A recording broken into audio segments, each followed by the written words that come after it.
Hello tears, episode 10 பார்த்துடலாங்களா? அதுக்கு முன்னாடி கடைசி இதோடு விட்டுருந்தோம். அந்த ஆர்ஃபனேஜில் 3 பசங்க காணாமல் போயிருப்பாங்க. அதையும் தவிர்த்து இன்னொரு பையன் காணாமல் போயிருப்பான். அவங்க ட்வின் பிரதர்ஸ். அதில் ஒரு ட்வின் காணாமல் போயிருப்பான், இன்னொரு ட்வின் வெளியே இருப்பான். அது யார் என்னன்னு கண்டுபிடிக்க சொல்லிட்டு நம்ம ஹீரோ அவங்களோட ஃப்ரெண்ட் ரிப்போர்ட்டர் கிட்ட சொல்லியிருப்பாங்க. கண்டுபிடிச்சதுக்கு அப்புறம் தான் தெரிய வருது தன் கூட இவ்வளோ வருஷமாக அசிஸ்டண்ட்டாக இருந்தவங்க தான் அந்த இன்னொரு ட்வின் அப்படிங்கிறது. அச்சோ, நம்ம ஹீரோயினை பார்த்துக்க சொல்லி அவங்ககிட்ட தானே சொல்லியிருந்தோம் அப்படின்னு சொல்லிட்டு ஹீரோயினுக்கு கால் பண்ணால் ஹீரோயினுக்கு கால் போகிறதில்ல. பார்த்தா ஹீரோயின் காலில் மயங்கி கிடக்க அப்படியே க்ரூரமா வில்லத்தனமாக அசிஸ்டன்ட் பார்க்க. இதுக்கப்புறம் என்ன நடந்தது அப்படிங்கிறத கண்டினியூவாக பார்த்துடலாம். அப்புறம் நிறைய பேர் டெய்லி 2 எபிசோட் போஸ்ட் பண்ண சொல்கிறீங்க. அதுக்கு வாய்ப்பே இல்லைங்க. ஏன்னா வீக்லி 2 எபிசோட் தான் இந்த ட்ராமாவில் ரிலீஸே பண்ணுவாங்க. நம்ம ஆன்கோயிங் ட்ராமா பார்த்துட்ருக்கோம். இதுக்கப்புறம் 2 எபிசோட் தான் இருக்குது, 11 and 12. அதை நம்ம பார்க்கணுன்னா அடுத்த வருஷம் வரைக்கும் வெயிட் பண்ணணுங்க. ஏன்னா ஜனவரி 2025 3rd and 4th தான் ரிலீஸ் பண்ணுவாங்க. இப்போ எபிசோட் 10 ஃபுல்லாக பார்த்துடலாம். இங்கே நினைக்காத எண்டிங் இந்த எபிசோட் 10லையும் இருக்கும். நம்மளை கலங்கடிக்கிற மாதிரி பல விஷயங்கள் இருக்கும். கிட்டத்தட்ட இந்த எபிசோட் 10ல் உங்களுக்கு கோர்வையாக கதை புரிஞ்சாலும் அச்சோ அடுத்த எபிசோடில் என்ன நடக்கும்னு தெரியலையா அப்படின்னு சொல்லிட்டு உங்களை பதப்பதைக்க வச்சுருப்பாங்க. எபிசோட் 10ஓட ஸ்டார்டிங் சீனில் ஹீரோயின் ஒரு வாட்டி ஹீரோ கிட்ட சொல்லியிருப்பாங்க இல்லையா, நாம் ஆர்டினரி கப்பல் மாதிரி சாதாரண ஒரு வாழ்க்கையை வாழணும் அப்படின்னு சொல்லிட்டு. அதெல்லாம் இமேஜின் பண்ணி பார்க்குற மாதிரி தான் நம்மளுக்கு காட்டுவாங்க. ஒன்றா படுத்து ஒரே ரூமில் தூங்குறது, தூங்கி எழுந்திருக்கிறப்போ கலாட்டா பண்ணிக்கிறது, சின்ன சின்ன சண்டை, சின்ன சின்ன மோதல் அப்படின்னு சொல்லிட்டு இருக்கிறது. கப்புள்ஸ்குள்ளேயே இருக்கிற காமனான ஃபைட் இருக்கு இல்லையா, என்னங்க டூத் பேஸ்ட் எப்போவும் சென்டரில் பிடிச்சி அழுத்தக்கூடாது, கீழே இருந்து தான் அமுத்தணும், பாருங்கள் பார்க்குறதுக்கு ஒரு மாதிரி இருக்குது, ப்ராப்பராக பண்ண மாட்டிங்களா அப்படின்னு கேட்குறதுக்கு நீ என்ன சொல்கிறியா, துவைக்கிறப்போ பாரு துணி எல்லாத்தையும் கரெக்டாக திருப்பி போட மாட்டேன்ற, மடித்து வைக்கிறப்போ திருப்பி மடித்து வைக்க மாட்டேன்ற அப்படின்னு சொல்ல, என்ன கம்ப்ளைண்ட் பண்ணுறீங்க, நீங்கள் சாக்ஸ் எப்படி திரும்ப போடுவீங்க, இப்படி தான் போடுவீங்க அப்படின்னு சொல்லிட்டு. சாதாரண ஒரு கணவன் மனைவி வீட்டுக்குள்ளே இருந்தால் ஒரு சின்ன சின்ன சண்டைகள் வரும் இல்லையா, அந்த மாதிரி சின்ன சின்ன சண்டைகளாக இருந்தாலும் சரி, ஒன்றா வீக்கெண்டில் வெளியே போகிறது, டைம் ஸ்பெண்ட் பண்ணுறது, கை கோத்துட்டு நடக்கிறது அப்படின்னு சொல்லிட்டு இந்த மாதிரி சின்ன சின்ன ஆசைகள் நம்ம ஹீரோயினுக்கு இருந்திருக்கும். இது எல்லாத்தையும் அவங்க சொல்ல இப்போ எல்லாமே அது ஹீரோ கண்ணு முன்னே ஓடுது. ஹீரோக்கு பயங்கர பயமாக வருது. ஹீரோயினுக்கு என்ன ஆச்சுன்னு தெரியல. தன் கூடவே இருந்த அசிஸ்டன்ட் இப்படிப்பட்டவனா அப்படின்னு யோசிக்கிறப்போ அதை அக்செப்டும் பண்ணிக்க முடியல. இந்த பக்கம் இந்த கிட்னாப்பரை தாங்க காட்டுறாங்க. அவன் அடிச்சு பிடிச்சி ஒரு இடத்துக்கு வரான். இங்கே தான் ஹீரோ சின்ன வயசில் வளர்ந்துருப்பார், இங்கே தான் மீனெல்லாம் பிடிச்சிட்டு விளையாண்டுருந்துருப்பார். அந்த இடத்துக்கு அவன் வந்து நின்றுட்டு இங்கே தானே அந்த அசிஸ்டன்ட் வர சொன்னான் அப்படின்னு சொல்லிட்டு பார்க்குறாங்க. அப்படி பார்த்துக்கிட்டே இருக்கிறப்போ பின்னாடி ஒரு பேட்டோட அசிஸ்டண்ட் பொறுமையாக வரான். இது வரைக்கும் அசிஸ்டண்ட் அப்படிங்கிற ஒருத்தன் இப்படி தான் இருப்பான் அப்படிங்கிற உருவத்தை இந்த கிட்னாப்பர் பார்த்தே இருக்க மாட்டான். டக்குன்னு திரும்புகிறப்போ என்ன இங்கே வர சொன்னேன், அது மட்டும் இல்லாமல் ஹீரோன்னு இங்கே தான் இருப்பாளாமா, ஹீரோ இங்கே தான் வர சொல்லியிருக்கியாமா, ஏதோ விளையாட போகிறோம் அப்படின்னா என்ன நடக்க போதும் அப்படின்னு சொல்லிட்டு கேட்குற சமயத்தில் தான் இப்போ அசிஸ்டண்ட்டோட பாயிண்ட் ஆஃப் வியூலேருந்து எப்படி இந்த ஆள் கூட ஜாயிண்ட் அடித்தாங்க அப்படின்னு சொல்லிட்டு நம்மளுக்கு காட்டுறாங்க. ஆக்சுவலாக இந்த அசிஸ்டண்ட்டோட ட்வின் பிரதர் கொன்னது யார், அந்த வில்லாக்குள்ளே இருந்த பேரன், அந்த பேரன் தான் பீக். அந்த பீக் தான் இப்போ ஸ்போக் பர்சனாக இருக்கிற நம்ம ஹீரோ அப்படின்னு சொல்லிட்டு ஊர் உலகமும் நம்பிட்டுருக்கு, அசிஸ்டண்ட்டும் நம்பிட்டு இருக்காங்க. ஸோ நம்ம ஹீரோ பழி வாங்குறதுக்காக தான் ஹீரோ கூடவே இந்த அசிஸ்டன்ட் ட்ராவல் பண்ணியிருக்கான். அந்த சமயத்தில் தான் இந்த 406 அப்படிங்கிற நம்பர் மூலியமாக ஹீரோவை ஒருத்தன் பிளாக்மெயில் பண்ணியிருக்கான். அவன் தான் கிட்னாப்பர். உன் ஒய்ஃபை வந்து நான் கொண்டுடுவான் அப்படின்னு நல்லா சொல்லிட்டு பேசியிருந்திருப்பான். நம்ம ஹீரோ என்ன பண்ணியிருந்திருப்பாரு, இந்த நம்பர் யார் என்னன்னு கண்டுபிடி, என்ன எதுன்னு சொல்லிட்டு பாருன்னு சொல்லிட்டு நம்ம அசிஸ்டன்ட் கிட்ட தானே கொடுத்துருப்பாங்க. அதை அசிஸ்டன்ட் யூஸ் பண்ணியிருக்கான். ஓகே, ஹீரோக்கு இப்படி ஒரு எதிரி இருக்கா அப்படிங்கிறப்ப அவனோட ஜாயிண்ட் அடிச்சுட்டு ஹீரோ பழி வாங்கலாம்னு நினச்சிருக்கான். அசிஸ்டன்ட் மூலியமாக தான் ஹீரோவோட ஆஃபீஸ் எங்கே இருக்குன்னு தெரிஞ்சிருக்கு. ஹீரோவை ஒரே அடியாக கொண்டுணும் அப்படிங்கிறது கிட்னாப்பரோட எண்ணமே கிடையாது. நான் வாழ வேண்டிய வாழ்க்கை நீ வாழ்ந்துட்டு இருக்கோன்னு கொஞ்சம் கொஞ்சமாக டார்ச்சர் பண்ணணும் அப்படிங்கிறது தான் அந்த கிட்னாப்பரோட எண்ணம். அதனால தான் ஹீரோவோட ஆஃபீஸில் பாம்பு வச்சப்போ கூட யாருக்கும் எந்த உயிர் சேதமும் ஆகாத மாதிரி பார்த்துட்டு இருந்திருப்பான். அது எல்லாம் அந்த அசிஸ்டண்ட்டோட நாலேஜுக்கு மீறினது. டே இப்படி அவசரப்படாதடா, அமைதியாரு, இப்படியெல்லாம் பண்ணக்கூடாது, நான் உனக்கு இதுக்கான பெர்மிஷனே கொடுக்கல, பொறுமையாரு அப்படின்னு சொல்லிட்டு ஜஸ்ட் மெசேஜின் வழியாக மட்டும்தான் கிட்னாப்பர் கிட்ட பேசிகிட்டு இருந்திருப்பான். நான் கூட ஒரு டைம் சொல்லியிருந்தேன் இல்லைங்களா, எக்ஸ்ன்னு ஒருத்தர் மெசேஜ் பண்ணுறேன் அப்படின்னு சொல்லிட்டு அந்த எக்ஸ் வேறு யாரும் இல்லை, அசிஸ்டன்ட் தான். அடுத்து நான் என்ன பண்ணட்டும்னு கேட்குறப்ப தான் ஹீரோயினோட அப்பா எந்த ஹாஸ்பிட்டல் இருக்காங்க அப்படிங்கிற அட்ரஸை கொடுத்து அங்கே வேணா போய் குட்டி கலாட்டா பண்ணிக்கோ அப்படின்னு சொல்லிட்டு சொல்லியிருப்பாங்க. அங்கே போயிட்டு ஹீரோயினுக்கு வீடியோ கால் பண்ணியிருப்பான் இல்லையா கிட்னாப்பர். அப்போ என்ன சொல்லியிருப்பான், நீ ஹீரோவை இந்த மாதிரி பிளாக்மெயில் பண்ணுறது எங்களுக்கு பிடிச்சிருக்கு அப்படின்னு சொல்லிட்டு. ஸோ எங்கெல்லாம் அப்படின்னு மீன் பண்ணது இந்த அசிஸ்டண்ட்டையும் தன்னையும் சேர்த்து தான் கிட்னாப்பர் சொல்லியிருக்கான். இப்படி அசிஸ்டன்ட் எல்லாத்தையும் நினச்சி பார்த்ததுக்கப்புறமாக கிட்னாப்பர் வந்துட்டு கேட்குறாங்க, ஓ நீங்கள் தான் வந்து எனக்கு மெசேஜ் எல்லாம் பண்ணாதாமா, ஹீஜன் எங்கே இருக்கான்னு சொன்னீங்க, ஹீஜன் எங்கே ஹீரோ கூட வருவான்னு சொன்னீங்களே அப்படின்னு சொல்லி பேசிக்கிட்டே இருக்கிற சமயத்தில் அந்த பேட்டால் தலையிலேயே ஒன்று கொடுப்பான் பாருங்க அசிஸ்டண்ட். அந்த சமயத்தில் தான் இன்னொரு விஷயம் தெரிய வரும். அதாவது ஹீரோவை பழி வாங்கணும், தன்னோட ட்வின் பிரதர் இறப்புக்கு காரணமானவன் ஹீரோ தான், அவனை விடக்கூடாது அப்படிங்கிற வெறியோடு இருந்த அசிஸ்டண்ட்டுக்கு உண்மை தெரிய வர வேண்டிய நேரம் வந்திருக்கும். அது எப்போனா இந்த கிட்னாப்பரோட முகம் ஊர் உலகத்துக்கு நம்மளோட ஹீரோ எக்ஸ்போஸ் பண்ணிட்டாங்க இல்லையா, மொத்த ஃபேஸையும் இல்லைன்ட்டாலும் மாஸ்க் போட்டிருப்பான். அவனோட 2 கண்ணோட கலரும் டிஃப்ரெண்ட்டாக இருக்கும் அப்படின்னு சொல்லிட்டு எல்லாத்தையும் எக்ஸ்போஸ் பண்ணியிருப்பாங்க. அந்த சமயத்தில் இந்த மீன் கடைக்காரர்கிட்ட இருந்து நம்ம ஹீரோட ஆஃபீஸ்க்கு கால் வந்திருக்கும். கண்ணாடி போட்ட அசிஸ்டன்ட் தான் அட்டன் பண்ணியிருப்பாங்க. எப்போவுமே ஹீரோக்கு விசுவாசமாக இருக்கிற அசிஸ்டன்ட் தான் எல்லாத்தையும் ஹீரோ கிட்ட சொல்லுவாங்க. அது கண்ணாடி போட்ட அசிஸ்டன்ட்டுக்கு கொஞ்சம் பொறாமையாக இருந்திருக்கும். அதனால அவங்க முன்னாடி பாவலா பண்ணிக்கணும், பந்தா கட்டிக்கணுங்கிறதுக்காக எங்கிட்டையும் முக்கியமான விஷயம் இருக்குது, நான் ஹீரோ கிட்ட கொண்டே தனியாக கொடுக்க போகிறேன் அப்படின்னு சொல்லிட்டு வந்திருப்பாங்க இல்லையா. அது என்ன ஏதுன்னு தெரிஞ்சுக்க முடியாமல் அசிஸ்டன்ட் இருந்திருப்பாங்க. ஒரு ஸ்டிக்கி நோட் பேடில் தான் எந்த இடத்துலேருந்து கால் பண்ணாங்க, என்ன சொன்னாங்க அப்படிங்கிறத வந்துட்டு எழுதி எடுத்துகிட்டு கண்ணாடிக்காரர் போயிருப்பார். அதுக்கு கீழே இருக்கிற பேப்பரை கிழிச்சு லைட்டாக பென்சிலால் ட்ரேஸ் பண்ணதுமே தெரிஞ்சிருக்கும் இந்த மீன் கடை தான் அப்படின்னு சொல்லிட்டு. அந்த இடத்துக்கு வந்து என்ன எதுவும் டைரெக்டாக பார்க்கலான்னு சொல்லிட்டு அசிஸ்டன்ட் வந்த சமயத்தில் தான் அவருக்கு முன்னாடியே இந்த கிட்னாப்பர் உள்ளே இருந்திருப்பான். டைரெக்டாக கடைக்குள்ளே போகலான்னு நினச்ச அசிஸ்டன்ட் உள்ளே ஏதோ சவுண்டு கேட்டதும் என்ன நடக்குதுன்னு ஒளிஞ்சிருந்து பார்த்துருக்காங்க. அப்போ தான் தெரிய வந்திருக்கு இந்த மீன் கடைக்காரர் இந்த ஊரை விட்டு கிளம்பலாம் அப்படிங்கிற பிளான் போட்டிருந்திருக்காரு. என்னோட ஐடென்டிட்டியை இந்த மாதிரி ரிலீஸ் பண்ணதும் கண்டிப்பாக இந்த மீன் கடைக்காரர் ஏதாவது ஸ்டெப் எடுப்பார் அப்படின்னு சொல்லிட்டு கிட்னாப்பர் நினச்சிருக்கான். ஏன்னா கிட்னாப்பர் உயிரோட இருக்கான் அப்படிங்கிறது இந்த மீன் கடைக்காரருக்கு தான் நல்லா தெரியும். வேற யாருக்கும் தெரியறதுக்கு வாய்ப்பு கிடையாது. அதனால இவர் ஏதாவது மூவ் பண்ணுவார் அப்படின்னு சொல்லிட்டு தான் வந்திருக்காங்க. பட் ஹீரோக்கு கால் பண்ணது எதுவுமே இந்த கிட்னாப்பருக்கு தெரியாது. வந்ததும் இப்போ எதுக்கு ஒரு வாட்டி கிளம்பி போக பார்க்குறீங்க, நியூஸ் சேனலில் என்னோட ஃபேஸை முழுசாக பார்க்காட்டாலும் என்னோட கண்களை வச்சு நீங்கள் கண்டுபிடிச்சிருப்பீங்க, நான் தான் ஹீரோக்கு குடைச்சல் கொடுக்குறதுன்னு சொல்லிட்டு அவனை காப்பாற்றுறதுக்காக தானே கிளம்புறீங்க அப்படிங்கிறதுக்கு. இதை பாருப்பா, நீ வந்து தப்பான ஆளை பழி வாங்கிட்டு இருக்க. அவன் பாவம் எந்த ஒரு அடையாளமும் இல்லாமல் தனக்கு பிடிக்காத ஒரு வாழ்க்கையை வாழ்ந்துட்டு இருக்கான். நீ பழி வாங்கணும் அப்படின்னா நான் கொல்ல பார்த்து உன் தாத்தாவை பழி வாங்கணும், எதையும் கண்டுக்காமல் இருந்தால் உன்னை பெற்றவங்களை பழி வாங்கணும், அவனை நீ எதுவும் பண்ணக்கூடாது அப்படின்னு சொல்லிட்டு கையை பிடிச்சிக்கிட்டு கெஞ்சிருப்பாரு. நான் கிட்னாப்பர் விட்டுருக்க மாட்டான். அங்கே இருக்கிற ஒரு பாட்டில் எடுத்துட்டு வாயை மூடு, நான் எப்படி ஹீரோவை விட முடியும், அவன் என் இடத்துலேருந்து சந்தோஷமாக தான் வாழ்ந்துட்டு இருக்கான், எனக்கு கிடைக்க வேண்டிய பர்ஃபெக்டான லைஃப் அவனுக்கு கிடைச்சிருக்கு, ஆனால் நான் எந்த அளவுக்கு நொந்து வாழ்ந்துட்டு இருக்கேன் தெரியுமா, நான் விட மாட்டான்டா அப்படின்னு சொல்லி அந்த பாட்டிலால் இந்த பெரியவர் தலையை அடித்து உடைச்சிருப்பான். அந்த சமயத்தில் தான் அசிஸ்டண்ட்டுக்கு தெரிய வந்திருக்கும், ஐயோ இத்தனை நாள் நம்ம தப்பான ஒரு பர்சனை பழி வாங்குறதுக்காக சுற்றிட்டு இருந்திருக்கோம், நம்ம பழி வாங்க வேண்டியது இந்த கிட்னாப்பர் தான், அவன் கூட சேர்ந்து வேலை பார்த்துருக்கோம் அப்படிங்கிறது அப்போ தான் தெரிய வந்திருக்கும். அதுக்கப்புறமா தான் இந்த பெரியவரை கொள்ளணும் அப்படிங்கிறதுக்காக அந்த கடைக்கு நெருப்பு வச்சுட்டு இந்த கிட்னாப்பர் பாட்டுக்கு வந்திருப்பான். ஆனால் அங்கே ஹீரோ வருவாங்க அப்படிங்கிறது கிட்னாப்பரும் எதிர்பார்க்கல, அதுவும் உடனே வந்து பார்ப்பாங்க அப்படிங்கிறத அசிஸ்டன்ட் கூட எதிர்பார்க்கல. இதெல்லாம் சொன்னதுக்கப்புறம் நான் என் கையால் கொன்னாதாண்டா எனக்கு திருப்தி அப்படின்னு சொல்லிட்டு அசிஸ்டன்ட் அடிச்சே இந்த கிட்னாப்பரை கொள்ளலான்னு ட்ரை பண்ணுறப்போ முடியறதில்ல. இந்த கிட்னாப்பர் எவ்வளோ ஸ்ட்ராங், அது மட்டும் இல்லாமல் அவன் சைக்கோ புத்தி அப்படிங்கிறது நம்மளுக்கு தெரியும். அசால்ட்டாக கையில் இருக்கிற பேட்டை பிடிங்கி அசிஸ்டண்ட்டை போட்டு மாற்றுன்னு அடிச்சிடுறான்.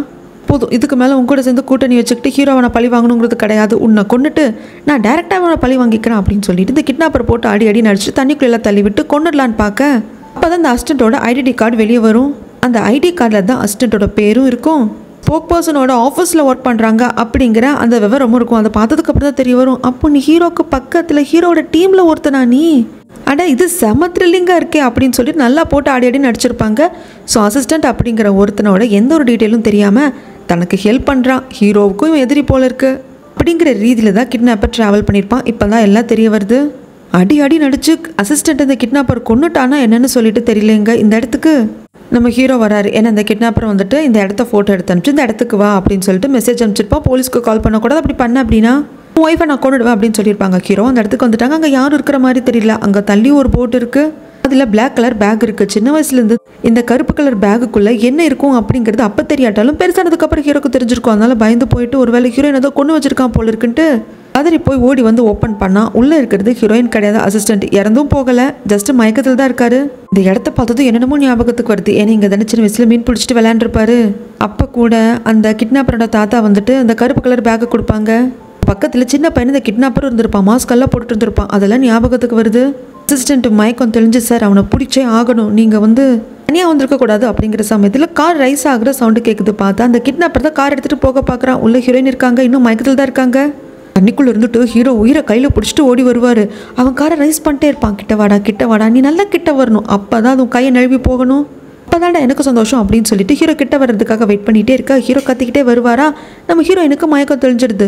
ஹீரோ கரெக்டாக கிட்ட வர்றப்போ இந்த கிட்னாப்பர் காரை எடுத்துடுறான். உள்ள இருக்கிற ஹீரோயினுக்கு டே அப்படின்னு சொல்லிட்டு கிட்னாப்பரை அடித்து அவனை டைவர்ட் பண்ண கார் எங்கேயோ போய் சொருகிக்குது. டக்குன்னு இவங்க ஓடி வந்து ஹீரோவை ஹக் பண்ணிக்கிறாங்க. ஆனாலும் இந்த கிட்னாப்பர் விடுற மாதிரி இல்லை, ஒட்டுக்காவே 2 பேரை கொண்டுடலாம் அப்படின்னு சொல்லிட்டு காரை ரிவர்ஸ் எடுத்துகிட்டு வர டக்குன்னு நகர்ந்து இவங்க கீழே விழுந்துடுறாங்க. அவன் கார் எங்கேயோ போய் பின்னாடி சொருகிக்குது. உள்ளே இருந்து வெளியே வந்தவனை பார்த்து ஹீரோ பயங்கரமாக சண்டை போடுறாங்க. எதுக்கடா அதெல்லாம் நீ பண்ணிகிட்ருக்கேன், உனக்கு என்னடா வேணும், நான் இருக்கிற இடம் தானே, அது எனக்கான இடமும் இல்லை, அந்த இடம் எனக்கு வேணும்னு நான் ஆசைப்பட்டதும் கிடையாது, எடுத்துக்கோ, ஆனால் எங்களை விட்டுரு, ஏன்டா இப்படி கொலவெறி பிடிச்சி ஆடுற அப்படிங்கிறதுக்கு, டேய் இங்கே சாதாரண மீன் பிடிச்சி விளாண்டுட்டு என்ன பண்ணுறதுன்னு தெரியாமல் இருந்தவன் தானடா நீ. உனக்கு இப்படி ஒரு இடமா? உன்னை வந்து நான் சும்மாலாம் விட முடியாது. என்ன போனால் போகுதுன்னு உன் இடத்த எனக்கு பிச்சை போடுற மாதிரி பேசிகிட்டு இருக்க. நீ இருக்கிற இடங்கிறது எனக்கு சொந்தமானது, அதை கண்டிப்பாக நான் எடுத்துப்பேன். என்னமோ கொடுக்குறேங்கிறியே, என்ன கொடுப்பேன்? எல்லாத்தையும் கொடுப்பியா? உன் ஒய்ஃபையும் எனக்கே கொடுத்துருவியா? அப்படி பார்த்தா நீ அப்படி தானே கொடுத்தாகணும். உன் ஒய்ஃப் என் ஒய்ஃப் ஆகணும்ல, அப்போ தானே எல்லாத்தையும் திருப்பி கொடுத்த மாதிரி அப்படின்னதும் ஹீரோக்கு வருதே கோபம். நல்லா போட்டு மாற்று நடிக்க, இப்போ உன்னை விட மாட்டேன்டா, இப்போ விட்ட அந்த சான்ஸ் எனக்கு பின்ன கிடைக்காது அப்படின்னு சொல்லி கிட்னாப்பர் கத்தி எடுத்து ஹீரோவை குத்த பார்ப்பான். ஹீரோவும் முடிஞ்ச அளவுக்கு போராடுவார். ஆனால் அவன் தான் சைக்கோவாச்சே, பயங்கர ஸ்ட்ராங்காக இருக்கான்.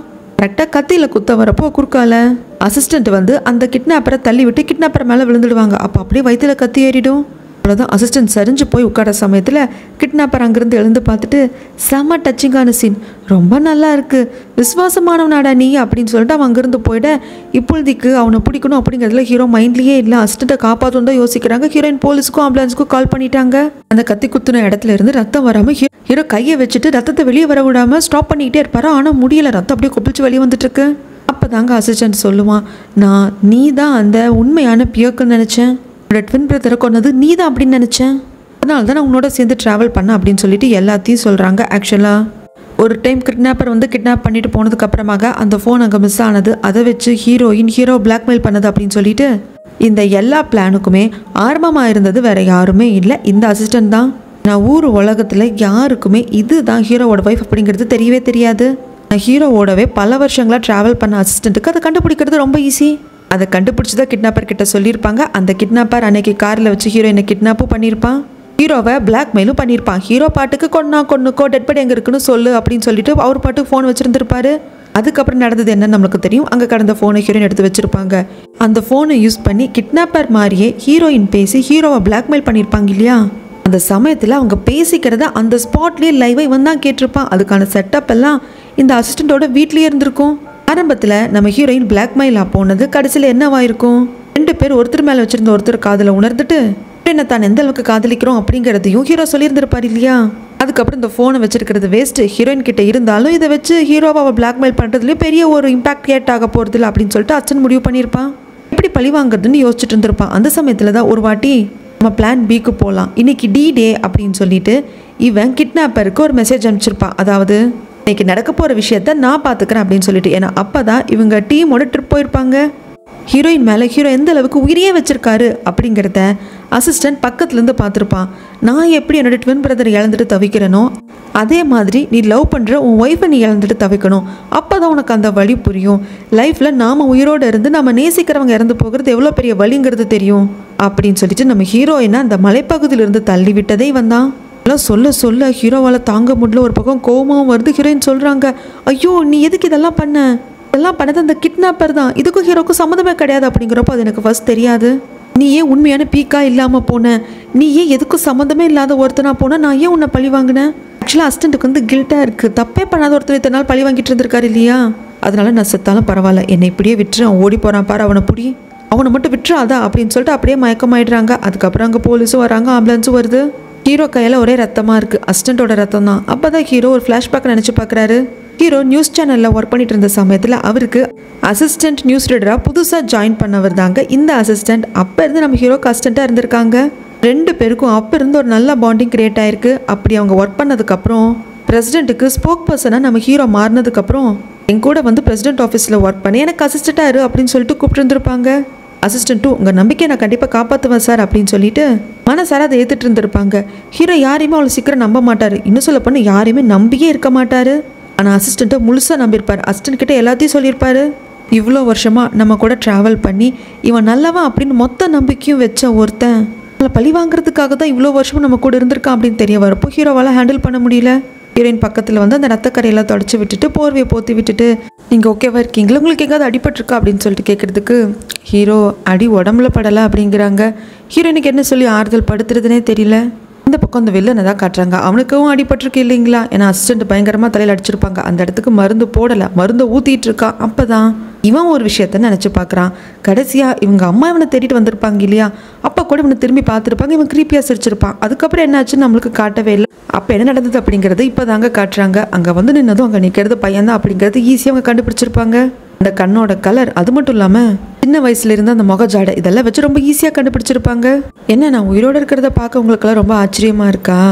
ஆக்சுவலாக இதோ இங்கே இருக்காரு என்னோட தாத்தா. என்னை இவர் கையால் கொல்லணும் அப்படின்னு துடிச்சவர், கிட்டத்தட்ட கொன்னுட்டா தான் நினச்சவர். அந்த அதிர்ச்சியில் எனக்கு பழசெல்லாம் மறந்து போயிருந்தது. 1 வருஷத்துக்கு முன்னாடி தானே இவர் இறந்து போனார். இறந்து போன நியூஸை டிவியில் டெலிகாஸ்ட் ஆகிறத பார்த்தப்போ இவர் முகத்தை பார்த்ததுக்கப்புறம் தான் எனக்கு எல்லாம் ஞாபகமே வந்தது அப்படிங்கிறாங்க. ஸோ அந்த மீன் கடைக்காரர் சொல்லியிருப்பாங்க இல்லைங்களா, சொந்த பேரனே அந்த தாத்தா கொல்ல பார்த்தாரு, ஆனால் அவன் சாகலை. ஆனால் அந்த அதிர்ச்சியில் எனக்கு பழசெல்லாம் மறந்து போயிருந்தது. சரி, எல்லாத்தையும் மறந்தவன் எதுக்கு கொன்னுட்டு சாகடிச்சிட்டு அப்படின்ட்டு நானும் விட்டுட்டேன் அப்படின்னு சொல்லியிருந்திருப்பாங்க இல்லையா.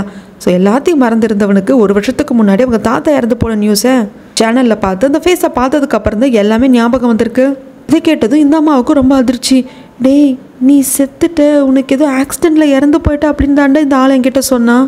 நான் இந்த ஆள் கையால் கொல்ல பார்த்துருக்கா அப்படிங்கிறதுல எனக்கு தெரியவே தெரியாது. என்னை ட்ரிக் பண்ணி ஏமாற்றிட்டான்டா இவன். நான் ஏற்கனவே என் மாமனாராகவே இருந்தாலும் இவன் மேலே அவ்வளோ கொலவெறியில் இருந்தேன். பையனோட இடத்துல என் பையனை நினச்சி கதறி அழக்கூட முடியாமல் இன்னொருத்தரை கொண்டு வந்து வச்சுருக்காங்களேன்னு சொல்லிட்டு ஃபீல் பண்ண அப்படிங்கிறதுக்கு இதெல்லாம் இந்த கிட்னாப்பர் கேட்குற மாதிரி இல்லை. ஓ, அப்போது நான் சாகலைன்னு தெரிஞ்சிருந்தா மறுபடியும் நான் கொல்ல தான் ட்ரை பண்ணியிருப்பீங்க. உங்களுக்கெல்லாம் அதுதானே வேணும். என்னை ரூம்குள்ளே அடைச்சி வச்சவதானம்மா நீ அப்படிங்கிறதுக்கு இல்லைடா, அது நான் உன்னை பாதுகாக்கிறதுக்காக தான் பண்ணேன். இல்லை, இதுக்கப்புறம் அம்மா சும்மா இருக்க மாட்டேன், நான் உன்னை பார்த்துக்கிறேன் அப்படின்னு சொல்கிற சமயத்தில் என் ஒய்ஃப் இந்த மாதிரி எங்கேயோ பதட்டமாக போகிறா, அவளை ஃபாலோ பண்ணிட்டு போங்க அப்படின்னு சொல்லிட்டு தன்னோட அசிஸ்டண்ட்டே இவங்களோட ஹஸ்பண்ட் அனுப்பிச்சி வச்சுருப்பாங்க. அவங்க எல்லாம் வர கூட நிறைய கார்ட்ஸ் எல்லாம் வந்திருப்பாங்க. ஷாக் கொடுக்குற கன்னை வச்சு எப்படியாவது அந்த கிட்னாப்பரை மயக்காடியாக செஞ்சிடலாம் அப்படின்னு பார்க்குறப்போ டக்குன்னு குறுக்கால இவங்களே வாங்கிப்பாங்க. அதில் ஹீரோவோட அம்மா மயக்க அடிச்சு விழுந்துட, என்ன பார்த்துட்டு இருக்கீங்க, அவனை பிடிங்க அப்படிங்கிறப்போ அங்கேருந்து கிட்னாப்பர் எல்லாரையும் மிரட்டிட்டு யாராவது கிட்ட வந்தீங்கன்னா இந்த ஆளை கொண்டுடுவா அப்படின்னு சொல்லிட்டு அங்கேருந்து எஸ்கேப் ஆயிருப்பான். அதுக்கப்புறம் தான் இத்தனையும் நடந்திருக்கும். அதுக்கப்புறம் நம்ம வீட்டுக்கு வந்திருப்பாங்க. அப்படியே தலைவலியோட மயக்கத்தில் படுத்திருப்பாங்களா. அப்போ கரெக்டாக ஹஸ்பண்ட் வரப்போ என்னங்காச்சு கண்டுபிடிச்சிங்களான்னு கேட்குறதுக்கு இல்லை, ஏங்க அப்படி ஒரு மாதிரி இருக்கீங்க, நம்ம பையன் உயிரோடு இருக்கான்னு தெரிஞ்சதுக்கப்புறமும் ஏன் இவ்வளோ கோவமாக இருக்கீங்கிறதுக்கு உனக்கு ஒன்றும் புரிய மாட்டேங்குது. அவன் உயிரோடு இருக்கிறது தான் நம்ம பயமே. செத்துருந்தா தான் நம்ம நிம்மதியாக இருக்க முடியும். அவன் எப்படிப்பட்டவன் உனக்கு தெரியாதா அப்படிங்கிறதுக்கு சும்மா உங்கள் அப்பா வந்து பேசுன மாதிரி பேசாதீங்க. பல வருஷங்கள் கடந்து போச்சு, அவன் நம்ம பையன், அவனை மாற்றலாம் அப்படி இப்படின்னு என்னதான் சொன்னாலும் இவர் கேட்குற மாதிரியே கிடையாது. இந்த அம்மா கரெக்டாக ஒரு விஷயத்த சொல்கிறாங்க. என்னதான் நீங்கள் யாரை கண்டுபிடிச்சாலும் கண்டுபிடிக்கலனாலும் இப்போ நம்ம பையனோட அடையாளத்தில் இருக்கிறவன் கடைசி வரைக்கும் நம்மளுக்கு ஆதரவாக இருப்பான் அப்படிங்கிறது என்ன நிச்சயம். இந்த ஊர் உலகத்தை பொறுத்த வரைக்கும் இப்போ ஸ்போக் பர்சனாக இருக்கிறவன் தான் நம்ம பையன்.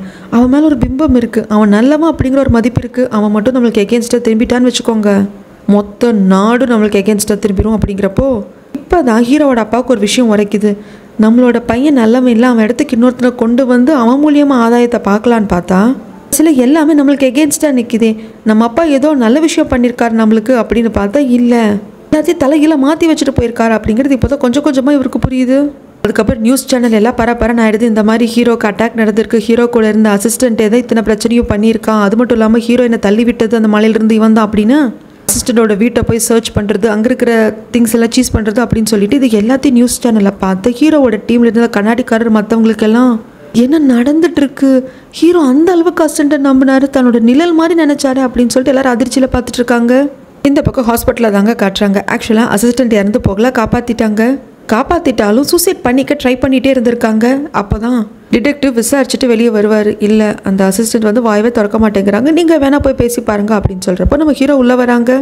பாரு அசிஸ்டண்ட், நான் உன்னை ரொம்ப ரொம்ப நம்பினேன், நான் யாரையும் நம்ப மாட்டேன், ஆனால் உன்னை நம்பினேன், உங்ககிட்ட எல்லா பொறுப்பையும் படித்தேன், நீ இப்படி பண்ணுவேன் அப்படின்னு நான் எதிர்பார்க்கவே இல்லை. நான் உண்மையான பீக் அப்படின்னு நினச்சிக்கிட்டு நீ பண்ண எல்லா விஷயமும் என்னால் புரிஞ்சுக்க முடியுது. உன்னோட ட்வின் பிரதரை நீ இழந்திருக்க, உனக்குன்னு இருந்த ஃபேமிலியாக ஒரே ஒருத்தர் இருந்திருக்கா, அவனையும் நீ இழந்திருக்க. அப்படிங்கிறப்போ கோபம் நியாயமானது. ரிவெஞ்ச் எடுத்தது சரின்னு தப்புன்னு சொல்கிறதுக்கு நான் வரல, ஆனால் நீ ஹீரோயினை சாகடிக்க பார்த்துருக்க, அது ரொம்ப தப்பு, அது அட்டெம்ப்ட் மர்டர், அதை நல்லா புரிஞ்சுக்கோ.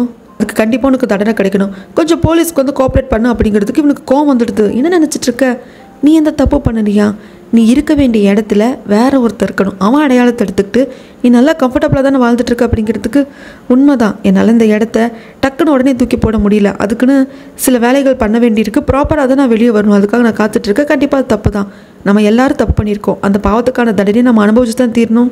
அதே மாதிரி தான் நீயும் தப்பு பண்ணியிருக்க, அதுக்கான தண்டனை நீயும் அனுபவிச்சு தான் தீரணும்.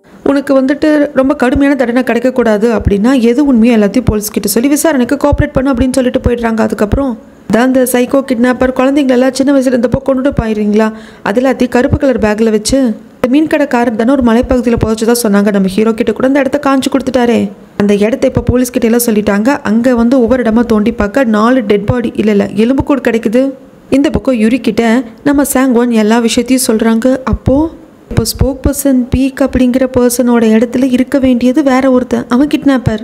அவனை தான் நம்ம நியூஸ் சேனல் எல்லாம் மாஸ்க் போட்டவனா 2 கண்ணோட கலர் வித்தியாசமாக இருந்தவனா பார்த்தோம். அவன் இருக்க வேண்டிய இடத்துல தான் நம்ம ஹீரோ இருக்காரு. இவ்வளோ பிரச்சனை நடந்திருக்கா, இதெல்லாம் உனக்கு தான் தெரியுமா அப்படின்னு சொல்லிட்டு யுரி அப்படியே எல்லாத்தையும் ஆன்னு சொல்லி கேட்குறாங்க. அது மட்டும் இல்லாமல் இது எல்லாத்தையும் ஹீரோ உங்ககிட்ட சொல்லியிருக்காங்க அப்படின்னா அப்போ அவருக்கு வந்து நீ ஒரு நல்ல ஃப்ரெண்டாக இருக்கணும், சப்போர்ட்டிவாக இருக்கணும் அப்படின்னு சொல்லிட்டு கால் பண்ண பேசு, அவர் நல்லா இருக்காரான்னு விசாரி அப்படிங்கிற சமயத்தில் கரெக்டாக ஹீரோ கிட்டேருந்து கால் வருது. பார்த்தியா 2 பேருக்குள்ளே பயங்கரமான ஃப்ரெண்ட்ஷிப் பாண்ட் இருக்குது, பேசு அட்டன் பண்ணி பேசுங்கிறப்போ அட்டன் பண்ணி பேசின சாங்வனோட முகம் ஒரு மாதிரி மாறுது. அதுக்கப்புறம் கார் எடுக்க வரப்போ அவரால் காரை ஓட்ட முடியல. காருக்கு முன்னாடி நின்று ஒரு மாதிரி ஃபீல் பண்ணுறாங்க. டக்குன்னு யுரி கீயை வாங்கிட்டு ஒன்றும் கவலைப்படாத, நான் கார் ஓட்டிக்கிறேன், நீ பக்கத்தில் உட்காரு அப்படின்னு சொல்லி கூப்பிட்டு போகிறாங்க. எங்கேன்னு பார்த்தா போலீஸ் ஸ்டேஷனுக்கு தாங்க. ஆக்சுவலாக அந்த குழந்தைங்களோட எலும்பு கூட கண்டுபிடிச்சிருக்காங்க. பல வருடங்களுக்கு முன்னாடி நடந்த மர்டர், அதனால இவங்களால ப்ராப்பராக ஐடென்டிஃபை பண்ண முடியல. அந்த ஆர்ஃபனேஜில் இவங்களோட வளர்ந்தவங்க தானே சாங்வோனும், அதனால தான் நம்ம ஹீரோ சாங்வோனுக்கு கால் பண்ணி போய் பார்க்க சொல்லியிருப்பாங்க. அந்த குழந்தைங்கள புதைச்சப்போ அவங்களோட ஷூ, அதுக்கப்புறம் அவங்க கிட்ட சில மோதிரம், அவங்க திங்ஸ் அப்படின்னு சொல்லிட்டு இதெல்லாம் இருக்கும், அதை வச்சு ஐடென்டிஃபை பண்ணலாம் அப்படின்னு சொல்லிட்டு தான் சாங்வோனை கூப்பிட்டுருப்பாங்க. அதில் ஒரு மார்பிள் இருந்திருக்கும், இது வந்து என்னோடது, இதை நான் வந்து கேமில் இவங்ககிட்ட தோத்துட்டேன் அப்படின்னு சொல்லிட்டு அதை சொல்ல. அடுத்தது ஒரு ரிங் இருக்கும், அது இன்னொரு பையனோடது, இது வந்து அவங்க அம்மா தான் அவங்ககிட்ட கொடுத்தாங்க. இந்த ஆர்ஃபனேஜில் கொண்டு வந்து விடுறப்போ இந்த ரிங்கு கொடுத்துட்டு கண்டிப்பாக அம்மா உன்னை பார்க்க வருவேன்னு சொல்லிட்டு அவங்க அம்மா போனாங்க, ஆனால் அவங்க வரல அப்படின்னு சொல்லி இதில் சொல்கிறப்போ சாங்கோனுக்கு அப்படியே துக்கம் வந்து தொண்டை அடைக்குது, பேசவே முடியல. பக்கத்தில் இன்னொன்று இருக்கும், காரோட ஸ்டிக்கர் மாதிரி இருக்கும், அதை பார்த்ததும் சொல்கிறதுக்கு சாங்கோனுக்கு வாயே வரல. ஆனால் யுரி இருந்துட்டு இந்த பையனோட பேர் இது தானே, அவனுக்கு கார்னா ரொம்ப பிடிக்கும் தானே அப்படின்னு சொல்ல கண்கலங்க சாங்குவோனும் ஆமான்னு சொல்லுவாங்க. ஏன்னா கடைசி ஆர்ஃபனேஜுக்கு போயிருந்தப்போ காணாமல் போன 3 பசங்களை பற்றி எதுவுமே தெரியாமல் போயிருக்கும். அப்போ யுரி என்ன சொல்லியிருப்பாங்க, அப்போ அந்த 3 பசங்க இருந்த அடையாளமே தெரியல, யாரோட ஞாபகத்தில் இல்லைன்னு சொன்னப்போ சாங்வோன் ஒவ்வொருத்தவங்களுக்கும் இருக்கிற பழக்கம் என்ன, பிடிச்சது என்ன, பிடிக்காதுன்னு சொல்லியிருப்பாரு. அதெல்லாம் யுரி ரொம்ப ஞாபகம் வச்சுருப்பாங்க. அதனால தான் இப்போ இதை பார்த்து சொல்கிறாங்க. கிடைச்ச 4 பசங்களோட எலும்புக்கூடில் 3 பேரோட அடையாளத்தை கண்டுபிடிச்சாச்சு. இப்போ சாங்வோன் சொல்லிட்டாங்க, இன்னும் ஒரு எலும்புக்கூடோட அடையாளத்தை கண்டுபிடிக்க முடியல. ஒரு ஷூ இருக்குது, அந்த ஷூவில் பேர் எழுதியிருக்கு, அது வேறு யாருமே இல்லை, அசிஸ்டண்டோட ட்வின் பிரதர் தான். சாங்வோன் தனியாக உட்காந்துட்டு ஃபீல் பண்ணுறப்போ காஃபியெல்லாம் வாங்கி கொண்டு வந்து யுரி கொடுத்துட்டு பக்கத்தில் உட்காராங்க. ஆர்ஃபனேஜில் இவங்க குரூப்பாக எடுத்துக்கிட்ட ஃபோட்டோ பார்த்துட்டு சாங்வோன் உட்காந்துருப்பாங்க. யுரியை பார்த்துட்டு ரொம்ப தேங்க்ஸ், என் ஃப்ரெண்ட்ஸை பற்றி நான் சொன்னது ஒரு டைம் தான், ஆனால் நீ ஞாபகம் வச்சுக்கிட்டு சொன்னதுக்கு ரொம்ப தேங்க்ஸ். அதுவும் என் கஷ்டத்தை நான் யார்கிட்டையும் ஷேர் பண்ணிக்க மாட்டேன், நான் உங்ககிட்ட அதை பெருசாக ஷேர் பண்ணிக்கல, ஆனால் நீ ஞாபகம் வச்சுக்கிட்டு சொன்னது எனக்கு வந்து கொஞ்சம் மனசு ஆறுதலாக இருந்தது, ரொம்ப தேங்க்ஸ் அப்படின்னு சொல்லிட்டு யுரியா வந்துட்டு அவர் பார்க்குற பார்வை கண்ணோட்டம் எல்லாம் மாறி இருக்கு. தேங்க்ஸ் தேங்க்ஸ்ன்னு 2-3 வாட்டி அழுத்தி சொல்லிக்கிட்டே இருக்காரு. அதுக்கப்புறமாக எங்கள் அக்காவையும் தங்கச்சியும் தான் காட்டுறாங்க. இப்போ நடந்த எல்லா விஷயத்தையும் நியூஸ் மூலியமாகவும் இன்னும் கேட்டிருப்பாங்க. அதுக்கப்புறம் ஹீரோயினை வந்து பார்த்து பேச ஹீரோயினை எல்லாத்தையும் சொல்லியிருப்பாங்க. இப்போ தான் இன்னும் ஒரு விஷயம் சொல்கிறாங்க, நான் சின்ன பிள்ளையாக இருந்தப்போ என் தம்பி பேக் யார்டில் அலற சத்தம் கேட்டு நான் ஓடி வந்து பார்த்தேன். அப்போது ஒரு பையன் ஓடினா, ஹீரோவோட வீடு தானே எங்கள் பக்கத்து வீடு, அதனால ஹீரோ தான் ஓடுறான்னு நினச்சிருந்தேன், ஆனால் அவன் முகத்தை நான் பார்க்கல.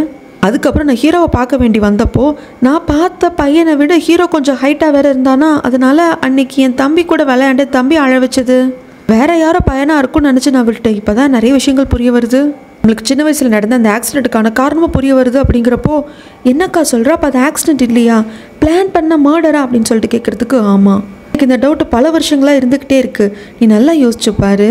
இப்போது ஹீரோவோட இடத்துல இருக்க வேண்டியது இந்த கிட்னாப்பர், அந்த கிட்னாப்பரோட முகத்தை இந்த ஊர் உலகத்தில் யாரும் பார்த்ததே இல்லை, அவன் சின்ன பையனாக இருந்தப்போ கூட.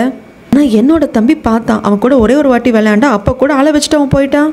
அப்போது நாளை பின்ன இப்போ இருக்கிற ஹீரோ தான் எங்கள் பையன் அப்படின்னு கொண்டு வந்து நிறுத்துறப்போ அது பிரச்சனை ஆகிடக்கூடாது அப்படிங்கிறதுக்காக தான்.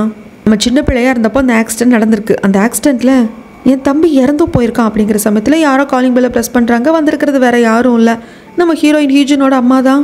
அங்கே வந்தவங்க இன்னும் பார்த்துட்டு நீ எதுக்கு இங்கே இருக்க, என் பொண்ணை துரத்தி விட்டு இந்த இடத்துக்கு வரலாங்கிறதுக்கா, உன்னை பார்த்தாலே பத்திக்கிட்டு வருது அப்படின்னு சொல்கிறதுக்கு நான் கிளம்புறேன் அப்படின்னு சொல்லிட்டு இவங்ககிட்ட எல்லாம் சொல்கிறதே இல்லை, சட்டையே பண்ணிக்கிறது இல்லை. நம்ம ஹீரோயின் கிட்ட சொல்லிட்டு அப்புறமா பேசலான்னு சொல்லிட்டு கிளம்புறாங்க.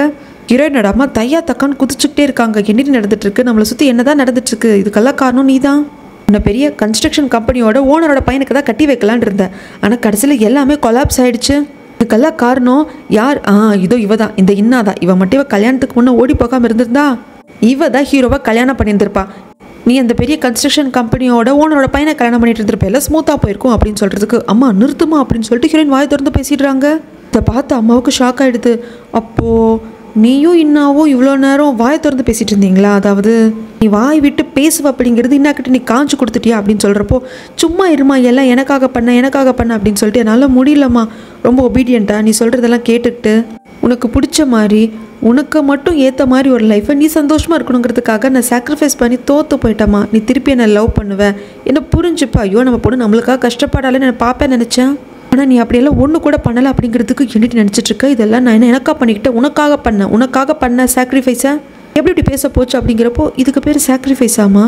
நீ உன்னை பற்றி தானம்மா யோசித்தேன், என்னை பற்றி நீ யோசிக்கவே இல்லையேம்மா அப்படின்னு சொல்லிட்டு பயங்கரமாக பஸ்ட் அவுட் ஆகிடுறாங்க. அது மட்டும் இல்லாமல் சந்தோஷத்துக்காக உன் கம்ஃபர்டபுளுக்காக நீ நல்லா வாழணுங்கிற வாழ்க்கைக்காக என்ன பலி கொடுத்துருக்க, தேவையில்லாமல் எல்லாம் எனக்காக தான் பண்ணேன்னு சொல்லாதேன்னு சொல்லிட்டு அவங்க அம்மாவே திட்டி துரத்தி விட்டுட்டுறாங்க. வெளியே வந்தவங்களுக்கு என்ன கொழுப்படுத்த கலந்து எப்படி பேசுகிற, இவளுக்காக தான் நான் எல்லாம் பண்ணேன் அப்படின்ட்டு வெளியவே நின்று வீட்டை திரும்பி பார்த்து திட்டிட்டு போயிடுறாங்க. அதுக்கப்புறம் இன்னும் வந்து தண்ணியெல்லாம் கொடுத்துட்டு இப்போ தான் ஹீரோன்னு எனக்கு ஒன்று புரியுது. எனக்கும் ஹீரோக்கும் கல்யாணம் நடக்கிறதுக்கு முன்னாடி அந்த டிஎன்ஏ ரிப்போர்ட் எனக்கு அனுப்பிச்சி வச்சது உன் அம்மா நினச்சேன், உன் அம்மாவும் இல்லை. என் அப்பா நினச்சேன், என் அப்பாவும் இல்லை. ஏன்னா இங்கே இருக்கிறது உண்மையான பீக் கிடையாது. ஹீரோ வந்து பீக்கோட இடத்துல இருக்கான் அப்படிங்கிறது ஏற்கனவே அப்பாவுக்கு தெரிஞ்சிருக்கு. அவர் ஏதோ ஹீரோவோட தாத்தா கிட்ட ஒரு டீலிங் போட்டிருக்காரு. அது ஒரு பக்கம் இருக்கட்டும், ஆனால் நான் கண்டுபிடிச்சிட்டேன் யார் டிஎன்ஏ ரிப்போர்ட் அனுப்பிச்சது அப்படின்னு சொல்ல. அது யார் அப்படிங்கிறத இவங்க வாயை திறந்து சொன்னதை நம்மளுக்கு காட்டல, நம்மளுக்கு சிம்பாலிக்காக காமிச்சிட்டாங்க. வேறு யாரும் இல்லைங்க, அது நம்ம ஹீரோ தான். கரெக்டாக ஹீரோ காரை கொண்டு வந்து பேஸ்மெண்ட்டில் விட்டுட்டு மேலே வீட்டுக்கு வந்தால் வீட்டில் ஒரே லைட் வெளிச்சமாக இருக்குது. ரொமான்டிக்காக கேண்டில் எல்லாம் ஏற்றி வச்சிருக்கு. அப்படி என்னடா இது நம்ம வீட்டுக்குள்ளே தான் வர்றோமோ அப்படின்னு சொல்லிட்டு சந்தேகப்பட்டுக்கிட்டே வந்தா ஹீரோ ஆசை ஹீரோயினுக்கு ஒரு ட்ரெஸ் வாங்கி கொடுத்துருப்பாங்க இல்லையா, அதை போட்டுக்கிட்டு ஹீரோயின் வராங்க. ஒன்றும் புரியாமல் என்ன ஹீஜோன் அப்படின்னு சொல்லி கிட்ட வர ஹீரோவை அப்படியே தள்ளி விட்டு சோஃபாவில் உட்கார வச்சு, இது நம்ம கல்யாணத்தப்போ நாம் எடுத்துக்கிட்ட உறுதிமொழி, இதில் நான் சைன் பண்ணியிருக்கேன் அப்படின்னு சொல்லிட்டு கொடுக்குறாங்க. இதில் எழுதியிருக்கிறது எனக்கு நல்லா ஞாபகம் இருக்குது. ஃபர்ஸ்ட்டு டைவர்ஸ் வாங்கணும் அப்படின்னு சொல்லிட்டு கல்யாணம் பொண்ணு யோசிக்கவே கூடாது, அதுவும் எலெக்ஷன் டைமில் கூடவே கூடாது. நான் தான் உங்கள் ஒய்ஃப் அப்படிங்கிறது ஊர் உலகத்துக்கு தெரிவிக்கப்படவே படாது. இதில் ஏதாவது ஒன்று மீறினா கூட பெனால்ட்டியாக 2 பில்லியன் பணம் கொடுக்கணும் அப்படின்னு சொல்லிட்டு போட்டிருக்கு. இது எனக்கு நல்லா ஞாபகம் இருக்குது. அதனால தான் நம்ம கல்யாணமே வேஸ்ட். நான் எதுக்காக யாரை கல்யாணம் பண்ணிக்கிறேன்னு தெரியாமல் என்ன வாழ்க்கைக்குள்ளே போகிறேன்னு தெரியாமல் நான் இருந்தேன்னு நினச்சேன். நான் தான் முட்டாள். நீங்கள் என்ன எந்த அளவுக்கு காதலிச்சிருக்கீங்க அப்படிங்கிறது எனக்கு இப்போ தான் தெரிய வந்தது. நாம் ஒரு ஆர்டினரி கப்பலாக இருக்கணும் அப்படின்னு சொல்லிட்டு நான் ஆசைப்பட்டு உங்ககிட்ட சொன்னேன். நீங்களும் அதே மாதிரி எனக்கு ஆசை இருக்குன்னு சொன்னீங்க. எப்போ இருந்து அப்படின்னு கேட்டதுக்கு ரொம்ப நாளைக்கு முன்னாடின்னு சொன்னீங்க. அது எப்போங்கிறது எனக்கு இப்போ தான் புரியுது. இந்த கல்யாணம் நாளைக்கு நடக்காது, இந்த கல்யாணத்தை நான் நிறுத்த போகிறேன் அப்படின்னு சொல்லிட்டு எங்கள் அக்கா கல்யாணத்துக்கு முன்னாடி நாள் நைட்டு உங்களுக்கு சேட் பண்ணியிருக்கா. அப்போ நீங்கள் பண்ண ரிப்ளை எங்கள் அக்கா அதை எல்லாத்தையும் டெலீட் பண்ணாமல் வச்சுருக்கா, இப்போ எனக்கு அதை அனுப்பிச்சிருக்கா அப்படின்னு சொல்லிட்டு ஃபோனில் எடுத்து காட்டுறாங்க. ஹீஜு நிஜமாவே அந்த கன்ஸ்ட்ரக்ஷன் கம்பெனி ஓனரோட பையனை கட்டிக்க போகிறாளா அப்படின்னு சொல்லிட்டு நான் கிட்ட கேட்க, ஆமாம் அந்த அம்மா அவளோட ஆதாயத்துக்காக பொண்ணையே விற்க பார்க்குறா, பெரிய இடத்துல பொண்ணை கட்டி கொடுத்து அப்படியே செட்டில் ஆகலான்னு பார்க்குறா அப்படின்னு சொல்லியிருப்பாங்க. ஓகே, நாளைக்கு கல்யாணம் நடக்கும், கல்யாண பொண்ணு நீ கிடையாது ஹீஜு அப்படின்னு சொல்லிட்டு ஹீரோ சொல்லிட்டு இத்தனை பிளானும் அவர் தானே பண்ணியிருப்பாரு. இது எல்லாத்தையும் ஹீரோயின் தெரிஞ்சுக்கிட்டு இப்போ ஹீரோ கிட்டேயும் சொன்னதுக்கு அப்புறமாக நான் யாரோ ஒருத்தவங்களோட இடத்துல ரிப்ளேஸாக இருந்திருக்கேன், நான் வந்து இந்த இடத்துக்கானவ கிடையாது, இதில் காதலும் இல்லை, இந்த கல்யாணத்தில் அர்த்தமும் இல்லை, ஒருத்தருக்கு என்னால் மனைவியாக நடிக்க தான் முடியும், வாழ முடியாது அப்படின்னு தான் நான் நினச்சிருந்தேன். இது எனக்கான இடமே கிடையாது. கோச்சிக்கிட்டு போனேன், கல்யாணம் வேண்டான்ட்டு போனேன். என் அக்கா திரும்பி வந்தால் அவளுக்கு நான் திருப்பி கொடுத்துடணும் அப்படின்னாலே மைண்டுக்குள்ளே ஓடிச்சு. ஆனால் அது உண்மை இல்லை. நான் தான் ஒய்ஃபாக வரணும்னு ஒருத்தர் முடிவு பண்ணியிருக்காரு, ஒருத்தருக்கு நான் தான் ஒய்ஃபாக இருக்கணும் அப்படின்னு சொல்லிட்டு அவர் ஆசைப்பட்டிருந்திருக்காரு. நான் தான் வேணும், என்ன தான் கல்யாணம் பண்ணிக்கணும்னு மனசார நினச்சி கல்யாணம் பண்ணியிருந்திருக்காருன்னு நினைக்கிறப்ப எனக்கு அவ்வளோ சந்தோஷமாக இருக்குது. நான் உங்களை ரொம்ப காதலிக்கிறேன், நம்ம கல்யாணம் பண்ணிக்கலாமா அப்படின்னு சொல்லி கேட்க, ஏன்னா இவங்களுக்கு நடந்த கல்யாணம் அப்படிங்கிறது 4 செவத்துக்குள்ளே நடந்துருச்சு, அது ஊர் உலகத்துக்கும் தெரியக்கூடாதுன்னு சொல்லிட்டாங்க. நிறைய குளறுபடிகள் இருக்குது இல்லையா. ஸோ ப்ராப்பராக நாம் லவ் பண்ணுறோம், நாம் கல்யாணம் பண்ணிக்கணும் அப்படின்னு சொல்கிறப்போ ஹீரோ இருந்துட்டு நடக்கிற பிரச்சனையெல்லாம் ஓயட்டும், அதுக்கப்புறம் நான் உனக்கு ப்ராப்பராக ப்ரப்போஸ் பண்ணுற கல்யாணத்துக்கு, அது வரைக்கும் எனக்காக வெயிட் பண்ணு அப்படின்னு சொல்லிட்டு ஹீரோயினை கிஸ் பண்ணுறாங்க. இங்கே 3 குழந்தைங்களோட அந்த எலும்புக்கூடு கிடச்சிச்சு. அதை சாங்கோன் வந்து அடையாளம் காட்டிட்டு போயிட்டாரு. இன்னொரு குழந்தையோட எலும்புக்கூடு எடுத்துக்கிட்டு, அதாவது அந்த ஃபோட்டோஸ் எடுத்துகிட்டு ஹாஸ்பிட்டல் இருக்கிற அசிஸ்டன்ட் கிட்ட கொண்டு காட்டுறப்போ அதை பார்த்து அவர் கதறி அலறாங்க. ஏன்னா தன்னோட ட்வின் பிரதர் காணாமல் போயிட்டான், கடைசியாக அந்த வில்லாக்குள்ளே போனான் அப்படின்னு தெரிய வந்துட்டு அந்த வில்லாக்குள்ளே ஓடி வந்து தேடலாம் அப்படின்னு வரப்போ அந்த கேட்டுக்கு வெளியே ஷூ கடந்திருக்கும். ஆர்ஃபனேஜில் இருக்கிற குழந்தைங்களோட ஷூஸ் மாறி போயிடக்கூடாது அப்படிங்கிறதுக்காகவும் சண்டை வரக்கூடாது அப்படிங்கிறதுக்காகவும் உள்ள பேர் எழுதி வச்சுருப்பாங்க. இது என் ட்வின் பிரதரோட ஷூ அப்படின்னு சொல்லிட்டு அந்த பேரை பார்த்துட்டு அந்த பையனோட பேரை சொல்லி கத்தி கேட்டை பிடிச்சி ஆட்டுன்னு ஆட்டியிருப்பான். என்னடா ஆச்சு, வெளியே வாடா அப்படின்னு சொல்லிட்டு அழுதுருப்பான். இந்த சீனை பார்க்குறப்போ நிஜமாக ரொம்ப கஷ்டமாக இருக்கும். அதுக்கப்புறம் அசிஸ்டண்ட்டை பார்க்குறதுக்கு ஹீரோ வராங்க. எகெயின் அசிஸ்டன்ட் சூசைட் பண்ண ட்ரை பண்ணியிருக்காரு. அதில் வந்து மணிக்கட்டில் கையை அறுத்துருந்துருப்பாரு. அதை பார்த்த ஹீரோ, உன்னோட ட்வின் பிரதர் இறந்து போயிட்டாங்க, அது கஷ்டமான விஷயம் தான், என்னால் புரிஞ்சிக்க முடியுது, அது நீயே ஷேமாக நினைக்கிற, நீ ரிவெஞ்ச் எடுத்தது கூட நான் தப்புன்னு சொல்ல மாட்டேன், ஆனால் அதை நினைக்கிறப்பெல்லாம் நீ நீயும் சாகணும்னு நினைக்கிற பார்த்தியா, அதுதான் தப்பு. அதுக்கு பதிலாக அந்த கிட்னாப்பரை கண்டுபிடிக்கிறதுக்கு எங்களுக்கு ஹெல்ப் பண்ணு. நீ கொஞ்ச நாள் அவன் கூட பேசியிருக்க, பழகிருக்க, ஒன்றா ட்ராவல் பண்ணியிருக்கீங்க. அவனோட மூவ் என்னங்கிறதுனால ஈஸியாக சொல்ல முடியும். அவனை ட்ராக் பண்ணுறதுக்கு ஹெல்ப் பண்ணு அப்படின்னு சொல்ல அசிஸ்டண்ட் ஒத்துக்கிறாங்க. அதன் வகையில் போலீஸ் டிபார்ட்மெண்ட்டுக்கு இன்ஃபர்மேஷன்ஸ் கொடுத்து இந்த கிட்னாப்பர் எங்கே இருப்பான் அப்படிங்கிற லொக்கேஷனையும் ட்ராக் பண்ணுறாங்க. இங்கே ஒரு பக்கம் நடந்துட்டுருக்க அக்காவும் தங்கச்சியும் அவங்க அப்பாவை பார்க்க வராங்க. சொல்லுங்க, 2 பேர் அதுக்கு கிளம்பி வந்திருக்கீங்க அப்படின்னு அவர் கேட்குறதுக்கு, சில முக்கியமான விஷயங்களுக்கு கிட்ட கேட்குறதுக்கு தான் அப்படின்னு சொல்லிட்டு நம்ம ஹீரோயின் பேசுவாங்க. அவர் அப்படியே அந்த முக்கியமான விஷயம் அப்படிங்கிறப்போ இன்னும் இருந்துட்டு சிரிச்சிட்டு, அப்பா ஹீஜோ பேசுகிறாப்பா, அதிர்ச்சியே நீங்கள் ஆகலை. அப்போது அவள் பேசுவா, எனக்காக தான் அவள் பேசாமல் இருக்கா அப்படிங்கிறது உங்களுக்கு தெரியுமா? நாம தான் ஏதோ பெரிய சீக்ரெட்டாக மறைச்சிட்ருக்கோன்னு நினச்சிட்டு இருந்தா அந்த சீக்ரெட் எல்லாருக்குமே தெரிஞ்சிருக்கு அப்படின்னு நக்கலாக சிரிக்கிறாங்க. அப்போ தான் என்ன கேட்குறா, சொல்லுங்கள், அந்த கிட்னாப்பரோட தாத்தா இருக்கான் இல்லையா, அவங்ககிட்ட நீங்கள் என்ன டீலிங் போட்டுக்கிட்டீங்க? அதன் வகையில் தான் என்னமோ நடந்திருக்கு. அந்த ஆக்சிடென்ட் அப்படிங்கிறது வெறும் ஆக்சிடென்ட் கிடையாது, பிளான் பண்ணது. நான் என் தம்பி இழந்திருக்கேன், உங்களோட ஒரே பையனை ஒரே வாரிசை நீங்கள் இழந்திருக்கீங்கப்பா அப்படின்னு டீலிங் போட்டுக்கிட்டீங்க. அவங்கள சும்மா விடுறதுக்கு என்ன தான் நடந்தது அப்படிங்கிறப்போ ஏகேன் இந்த ஃப்ளாஷ்பேக்கை காட்டுறாங்க. கன் பாயிண்டில் அந்த கிட்னாப்பரோட தாத்தா உட்கார வச்சுருப்பாங்க. அவர் மண்டி போட்டிருப்பாரு. அந்த ஆக்சிடென்ட் நடந்ததுக்கு அப்புறமாக அதில் தன்னோட பொண்ணுக்கு காது கேட்காம போச்சு, தன்னோட ஒரே பையன் இறந்து போயிட்டா அப்படின்னதுக்கப்புறம் ட்ரக்கை கொண்டு வந்து இடித்த டிரைவர் எங்கே இருக்கான் அப்படின்னு சொல்லிட்டு அவனை தேடி கண்டுபிடிச்சி அவன் ஃபிலிப்பைன்ஸ்க்கெல்லாம் போயிருப்பான். அங்கே எல்லாம் போய் அவனை கண்டுபிடிச்சி விசாரிக்கிறப்ப தான் தெரிய வரும் இதுக்கு பின்னாடி இந்த தாத்தா இருக்காரு அப்படின்னு சொல்லிட்டு. அவரை விசாரிக்கிற சமயத்தில் தான் அவர் மண்டி போட்டுட்டு, இதை பாரு, என்னை கொல்றதால உனக்கு என்ன கிடைக்க போகுது, உனக்கு நஷ்டம் தான் ஆக போகுது. ஏன்னா அந்த சமயத்தில் பிரசிடென்ட் எலெக்ஷனுக்கான கேம்பெயினில் இருந்திருப்பார். இவர் தான் பிரசிடென்ட்கான கேண்டிடேட்டாகவும் நின்றுருந்திருப்பார். இவரோட கேம்பெயின்காக 10 மில்லியன் செலவுக்கு வந்து கொடுத்துருந்துருப்பாரு இவர்.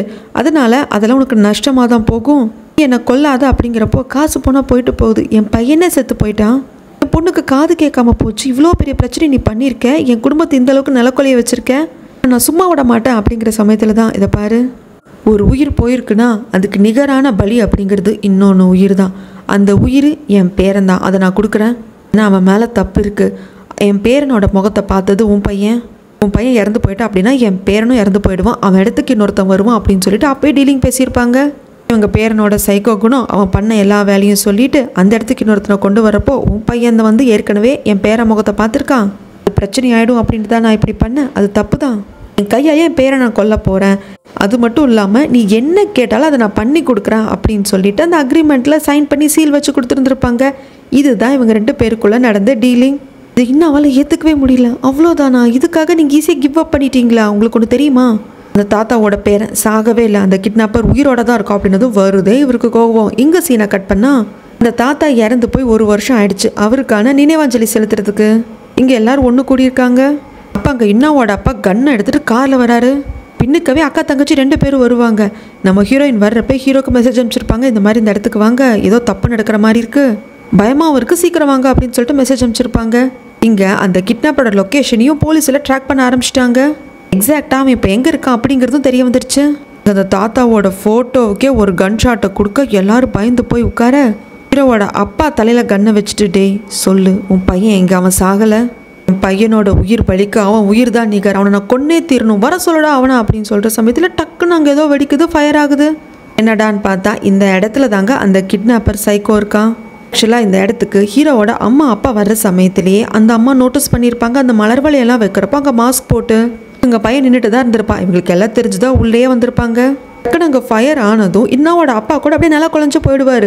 ஹீரோ கரெக்டாக இங்கே வர்றப்போ போலீஸ்கிட்ட இருந்து இன்ஃபார்ம் வரும், இந்த மாதிரி நாங்கள் கண்டுபிடிச்சிட்டோம், அந்த கிட்னாப்பர் இருக்கான் இல்லையா, அவன் லொக்கேஷன் வந்து எக்ஸாக்டாக இங்கே இருக்குன்னு கண்டுபிடிச்சிட்டோம் அப்படின்னு சொல்லிட்டு லொக்கேஷனும் ஷேர் பண்ணியிருப்பாங்க. அந்த அட்ரஸை பார்த்தா இந்த அட்ரஸ் தான் காட்டுது. ஐயோ, ஹீரோயின் இங்கே தானே இருக்கா, இங்கே வேறு ஏதோ பிரச்சனையாட்டிருக்கேன்னு வந்து பார்த்தா நெருப்பு பிடிக்க போகுது அப்படின்னு சொல்லிட்டு எல்லாரும் தப்பிச்சு வெளியே ஓடி வந்துக்கிட்டே இருப்பாங்க. உள்ளே வந்ததும் இன்னும் சொல்லுவா ஹீரோ கிட்ட, எனக்கு வந்து எங்கே இருக்கா ஹீஜுன்னு கண்டுபிடிக்கவே முடியல, நானும் அவ்வளோ ஒன்றா தான் இருந்தோம், டக்குன்னு எங்கே போனான்னு தெரியல அப்படின்னதும் கிட்னாப்பர் கிட்டேருந்து கால் வருது. என்னடா, நான் தான் சொன்னேன் இல்லையோ உன்னை விட மாட்டேன், டார்ச்சர் பண்ணிக்கிட்டே இருப்பேன்னு சொல்லிட்டு, உன் ஒய்ஃபை நான் கிட்னாப் பண்ணிட்டேன், பார்த்து மூவ் பண்ணு, ஏதாவது தேவையில்லாமல் எஸ்க்கு புஸ்கா போலீஸ்க்கு போகலாம், வேறு ஏதாவது பண்ணலான்னு நினச்சேன்னா ஒரே ஆறு தான், கழுத்தறுத்து கொண்டு போட்டுருவேன், உன்னை சீக்கிரம் கொள்றதுல எனக்கு விருப்பமே கிடையாது, அப்படியே உன்னை பார்க்க எனக்கு எவ்வளோ கோவம் வருது தெரியுமா, பர்ஃபெக்டாக சக்ஸஸ்ஃபுல்லான ஒரு லைஃப் வாழ்ந்துட்டுருக்க, இப்படி இருக்கிறதுனால தானடா என் இடத்துக்கு உன்னை கொண்டு வரணும்னு அவங்களாம் நினச்சாங்க, அது என்னை கொண்டுட்டு அவங்ககிட்ட இருக்கிற எல்லாத்தையும் எடுத்துப்பேன், நானாக எடுத்துப்பேன், நீ ஏன் தேவையில்லைன்னு தூக்கி போடக்கூடாது, புரிஞ்சுதா அப்படின்னு சொல்லி பேசிக்கிட்டே இருக்க நம்ம ஹீரோ தான் ஹீரோயினோட ஃபோனில் அந்த லொக்கேஷனை ட்ராக்கர் வச்சுருப்பாங்க இல்லையா, அதை பார்த்துட்டு ஹிஜூன் பயப்படாத நான் வந்துக்கிட்டே இருக்கேன் அப்படிங்கிறதுக்கு ஹீரோயின் இப்போ பேசுகிறாங்க. இல்லை வராதிங்க, எனக்காக வராதிங்க, என்னை தேடி வராதிங்க, நான் தான் உங்ககிட்ட சொன்னேன் இல்லையா, ஏன்னா நீங்கள் பல வாட்டி ப்ரொடெக்ட் பண்ணியிருக்கீங்க, காப்பாற்றிருக்கீங்க, இது என்னோட டர்ன், நான் உங்களை காப்பாற்றுவேன், இதுக்காக நான் என்ன வேணால் பண்ணுவேன் அப்படிங்கிறப்போ ஹிஜூன் என்ன பேசுகிறேன் அப்படிங்கிறப்போ என்னை பற்றி கவலைப்படாதீங்க அப்படின்னு சொல்லிட்டு சடனாக ஒரு பிரேக் எடுத்துகிட்டு பயங்கரமாக ஸ்பீடை ரைஸ் பண்ணிடுவாங்க. அந்த சைக்கோவே ஒரு செகண்ட் பின்னாடி சீட்டில் போய் விழுந்து ஜர்க் ஆகிடுவான். அதுக்கப்புறம் தான் பார்த்தா ஏன் என்னடி பண்ணுறேன் அப்படிங்கிறதுக்கு இதெல்லாம் ஹீரோயின் கண்டுக்கிறதே கிடையாது. பீக், நான் உங்களை ரொம்ப காதலிக்கிறேன், அடுத்த ஜென்மம் என்ன, எத்தனை ஜென்மம் எடுத்தாலும் நான் உங்கள் கூட தான் வாழணும்னு ஆசைப்பட்றேன், உங்களை காப்பாற்றுறதுக்காக நான் என்ன வேணால் பண்ணி தீர்வேன், இவன் உங்கள் லைஃப்பில் இல்லைன்னா உங்களுக்கு வேறு எந்த பிரச்சனையும் கிடையாது அப்படின்னு சொல்லிட்டு பயங்கரமாக ஸ்பீட் இன்க்ரீஸ் பண்ணிவிட்டு செம்ம ஃபாஸ்ட்டாக வந்து இத்தோட என் கதை முடியுதுன்னா உன் கதையும் முடியும்டா அப்படின்னு சொல்லி பக்கத்தில் இருக்க தடுப்பெல்லாம் உடச்சிக்கிட்டு காரை ஆக்சிடென்ட் பண்ணிடுறாங்க. அந்த கார் வந்து ஒரு ஆறில் விழுந்துருது. இந்த சவுண்டு எல்லாத்தையும் ஹீரோ லைவாக கேட்டுக்கிட்டே இருக்காரு, அவரால் மூச்சே விட முடியல. அதுக்கப்புறம் அங்கே மீடியா பீப்புள்ஸ் எல்லாம் வந்துடுறாங்க. நம்ம ஹீரோவோட ஃப்ரெண்ட் ரிப்போர்ட்டர் தான் வந்து சொல்கிறாங்க, ஆக்சுவலாக மீட்பு பணிக்காக போலீஸ் வந்து இங்கே வந்திருக்காங்க, இந்த ஆறு ஃபுல்லாக தேடிகிட்டே இருக்காங்க, கார் வந்து கிடச்சிருச்சு, ஆனால் உள்ளே இருந்த 2 பேருக்கும் என்ன ஆச்சுன்னு தெரியல, அவங்க டெட் பாடி கூட கிடைக்கல, என்ன ஆச்சு ஏதாச்சுன்னு ஒன்றும் தெரியல அப்படின்ட்டு இப்போ தான் அந்த கிட்னாப்பரோட ஃபேஸ் இப்படி தான் இருக்கும் அப்படின்னு சொல்லிட்டு ஸ்கெட்ச் பண்ணி அந்த ஃபேஸை ரிவீல் பண்ணுறாங்க. இல்லை இது சொல்கிறப்போ ஃப்ரெண்ட் ரிப்போர்ட்டருக்கே ரொம்ப கஷ்டமாக இருக்குது, ஏன்னா என்னதான் இருந்தாலும் ஹீரோவோட ஃப்ரெண்டாச்சே, இப்படி துக்கமெல்லாம் தொண்டை அடிக்குது. அது மட்டும் இல்லாமல் போலீஸ் வந்து நம்பிக்கையை கைவிட்டுட்டாங்க, தேடி பார்த்ததில் ஒரு வேளை அவங்க இறந்து போய் தண்ணியோட தனியாக அடிச்சுட்டு போயிருப்பாங்களோ அப்படிங்கிற மாதிரிலாம் பேச்சு போகுது. நான் இன்னும் டெட் பாடி கிடைக்காத வரைக்கும் அவங்க இறந்து போயிட்டாங்க அப்படின்னு டிக்ளேர் பண்ணலை. அதுக்கப்புறம் இந்த மாதிரி ஸ்போக் பர்சன் பேச வராங்க அப்படின்னு சொல்லிட்டு ப்ரெஸ் மீடியா அப்படின்ட்டு எல்லாரும் அங்கே குமிஞ்சிருக்காங்க, கிளிச்சுன்னு ஃபோட்டோ எடுத்துக்கிட்டே இருக்காங்க. ஃப்ரெண்ட் ரிப்போர்ட்டருக்குலாம் கோவம் வந்துடுது, இங்கே ஒன்றும் அவர் அறிக்கை கொடுக்க வரல, அவரை பேச விடுங்க, ஏன் இப்படி பண்ணுறீங்க அப்படிங்கிறப்ப எல்லாரும் உட்காந்துக்கிறாங்க. நம்ம ஹீரோ பேச ஆரம்பிக்கிறாங்க, ஆக்சுவலாக இங்கே நான் ஸ்போக் பர்சன் பீக்காக வந்து இங்கே நிற்கலை, நான் ஒருத்தியோட ஹஸ்பண்டாக வந்து இங்கே நிற்கிறேன், என் ஒய்ஃப் வந்து எங்கேயாவது நல்லா இருப்பான்னு நினைக்கிறேன், அவளை கண்டுபிடிக்கணும்னு நினைக்கிறேன் அப்படின்னு சொல்லிட்டு பின்னாடி இருக்கிற ஸ்க்ரீனில் நம்ம ஹீரோயினோட ஃபோட்டோ வருது, அவங்க பேர், ஹைட்டு, வெயிட்டு, கடைசியாக அவங்க போட்டிருந்த ட்ரெஸ் அப்படின்னு சொல்லிட்டு எல்லாமே டிஸ்பிளே ஆகுது. இதை பார்க்குற எல்லாருக்கும் செம்ம ஷாக் ஆகுதுன்னா லைவாக டெலிகாஸ்ட் ஆகிட்டுருக்கு. ஹீரோட டீமில் இருக்கிறவங்களும் பார்க்குறாங்க, அப்போது ஹீஜூன் தான் ஒரு ஒய்ஃபா அப்படின்னு சொல்லிட்டு. அது மட்டும் இல்லாமல் ஹீரோயின் ஒர்க் பண்ணிட்டு இருந்தால் சென்டரில் சேர்ந்தவங்களும் பார்க்குறாங்க, எனக்கு வேறு எதுவும் வேண்டாம், அவள் எங்கே இருக்கா அப்படிங்கிறது எனக்கு தெரியணும், அவள் எங்கேயோ கண்டிப்பாக நல்லா இருக்கான்னு என் உள் மனசு சொல்லிக்கிட்டே இருக்குது. அந்த ஆக்சிடென்ட் நடந்து 2 நாள் ஆச்சு, போலீஸ் இன்னும் சர்ச் பண்ணிட்டு தான் இருக்காங்க, இவ தான் என் ஒய்ஃபை பார்க்குற யாராவது தகவல் கொடுத்தீங்கன்னா ரொம்ப நல்லாயிருக்கும் அப்படின்னு சொல்லிட்டு உருகி பேசுவார். ஆக்சுவலாக நான் அவளை நல்லா பார்த்துக்கல, அவளுக்கு நான் சந்தோஷத்தை கொடுக்கல, அவளை சந்தோஷமாக பார்த்துக்கிற வாய்ப்பே எனக்கு கிடைக்கல, அந்த வாய்ப்பெல்லாம் கிடைச்சப்போ இந்த பிரச்சனை முடியட்டும், அதுக்கப்புறம் எல்லாத்தையும் பார்த்துக்கலாம் அப்படின்னு சொல்லி தள்ளி போட்டுக்கிட்டே இருந்துட்டேன். அவள் ரொம்ப பாவம், சந்தோஷத்துக்காக தன்னை நேசிக்கிற ஒரு உயிர் மட்டும் போதும்னு ஆசைப்பட்டவன், அவளுக்கான அந்த சந்தோஷத்தை என்னால் கொடுக்க கூட முடியலை. என் பேர் பீக் கிடையாது, இன்னாரோட பேரனும் கிடையாது, பிரசிடென்ட் கேண்டிடேட்டாக இப்போ நிற்கிறவரோட பையனும் நான் கிடையாது, நான் ஹீஜுவோட ஹஸ்பண்ட், அவளை தேடி கண்டுபிடிக்கணும், அவளை பார்க்கணும்னு நினைக்கிற ஒரு சாதாரண மனுஷன், அவளை எப்படியாவது கண்டுபிடிச்சிட மாட்டோமா, அவளை பார்த்துட மாட்டோமா, இருக்கிற வாழ்க்கையை கடைசி வரைக்கும் அவள் கூட சந்தோஷமாக வாழ்ந்துட மாட்டோமா அப்படின்னு சொல்லிட்டு ஒவ்வொரு நொடியும் நான் ஏங்கிட்டுருக்கேன், அவளை பார்க்கணுன்னு நான் துடிச்சிக்கிட்டே இருக்கேன், நீங்கள் அவளை எங்கேயாவது பார்த்தீங்கன்னா எனக்கு இன்ஃபார்ம் பண்ணுங்கள், தகவல் கொடுங்க அப்படின்னு சொல்லிட்டு தேங்க்ஸ்ன்னு சொல்லிட்டு அப்படியே திரும்புவார். ஹிஜுனோட ஃபோட்டோவை பார்த்து அப்படியே கலங்க நிற்பார். பார்க்குற எல்லாருக்கும் அப்படியே ரொம்ப மனசெல்லாம் கலங்கி போயிடும். இங்கே அப்படியே எபிசோட் 10 முடியுதுங்க. அதுக்கப்புறமா கொஞ்சம் சீன் இருக்குது. ஆக்சுவலாக ஹீரோயின் 2 பேரும் கிஸ் பண்ணிட்டு இருந்திருப்பாங்க இல்லையா, அந்த சீனில் கிஸ் பண்ணதுக்கப்புறம் ஹீரோ வந்துட்டு ஹிஜுன் நான் பல வாட்டி யோசிச்சிருக்கேன், நான் எதுக்காக பிறந்தேன், எனக்கு பிடிக்காத ஒரு வாழ்க்கை, எனக்குன்னு அடையாளமே இல்லாத ஒரு வாழ்க்கை, நான் யாருன்னு யாருக்குமே தெரியாத ஒரு வாழ்க்கை, இன்னொருத்தரோட அடையாளத்தை எடுத்துக்கிட்ட வாழ்க்கை, நான் ஆசைப்பட்டு எனக்கு பிடிச்ச விஷயமே இல்லாத ஒரு வாழ்க்கை, என்னோட வெறுப்புக்கெல்லாம் அப்பாற்பட்ட ஒரு வாழ்க்கை, அடுத்தவங்களோட கட்டளையை ஏற்றுக்கிட்டு அதை மட்டும் செயல்படுற வாழ்க்கை, நான் ஏன் பிறந்தேன், இப்படி ஒரு வாழ்க்கையை வாழ்கிறதுக்கு நான் ஏன் பிறக்கணும், நான் பல வாட்டி யோசிச்சிருக்கேன். ஆனால் இப்போ நான் யோசிக்கலை, ஏன்னா நான் உன்னை பார்த்துருக்கேன், உன் கூட வாழணும் அப்படிங்கிறதுக்காக தான் நான் பிறந்திருக்கேன், எனக்கு அது போதும் அப்படின்னு சொல்லிட்டு ஹக் பண்ணியிருந்திருப்பாங்க. ஸோ ஆக்சுவலாக இதோட எபிசோட் முடித்துங்க. இதுக்கப்புறமாக எபிசோட் 11 and 12 2 எபிசோட் தான் இருக்குது. அதுக்கான ப்ரிவ்யூ கொடுக்கல, ப்ரிவ்யூ கொடுத்தாங்க அப்படின்னா கிளைமேக்ஸில் நம்மளுக்கு இன்ட்ரெஸ்டிங்காக இருக்காது இல்லையா, அதனால் ப்ரிவ்யூ கொடுக்கல, வேறு வழியே இல்லை, நம்ம வர ஃப்ரைடே வரைக்கும் வெயிட் பண்ணி தான் ஆகணும். இப்போ கடைசி 2 எபிசோட் ரிலீஸ் ஆனது, அதையும் நம்ம பார்த்துடலாங்க.